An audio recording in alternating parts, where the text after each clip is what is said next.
surat 35, soalan 21. Raja 18 menunjukkan dua pandangan ortografi bagi objek A.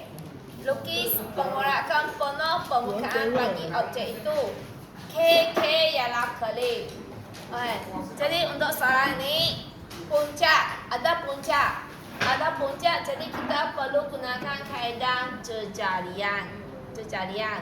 Okay. Maksudnya kita gunakan cangkang lukis untuk melukis. Jadi dari K, sama juga seperti pengurakan selari, kita perlu labelkan ikut arah jam. Ini K, jadi ini 1, 2, 3, 4, 5 pada semula kepada K. Lepas tu kamu perlu tengok, ada tak sisi ini merupakan sisi yang paling panjang. Kalau sisi yang paling panjang maksudnya dia sudah adalah panjang sebenar.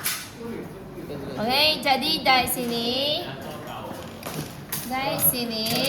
kita lukiskan satu garis. Dari sini ke sini lukiskan satu garis. Dan tinggi juga kita unjukkan. Kalau ni masuk di rumah kan. Kemudian, okey, kita nak lukiskan garisan selari. Kita ambil sisi ini, selarikan.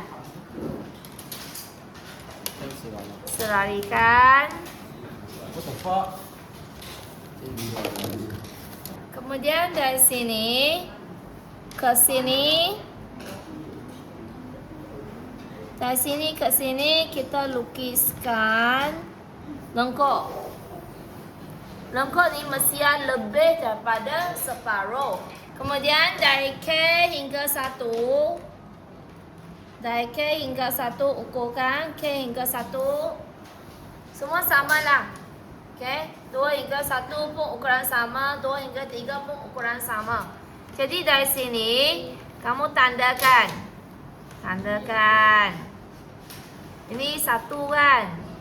Lepas tu 2, 3, 4, 5 dan balik semula kepada K. Pindahkan jarak. Kemudian kamu sambungkan, kamu labelkan.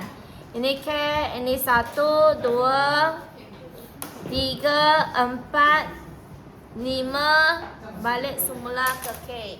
Lepas tu kamu sambungkan dari sini ke K. Sebab semua tinggi yang sama. Lepas tu dari puncak ke 1, puncak ke 2, puncak ke 3, puncak ke 4, puncak ke 5, puncak ke K. Kemudian bawah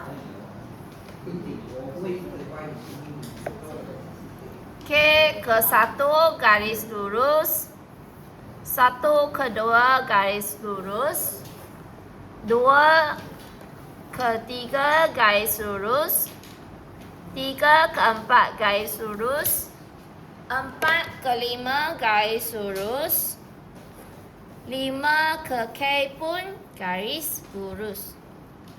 Ini cara menjawab soalan ini.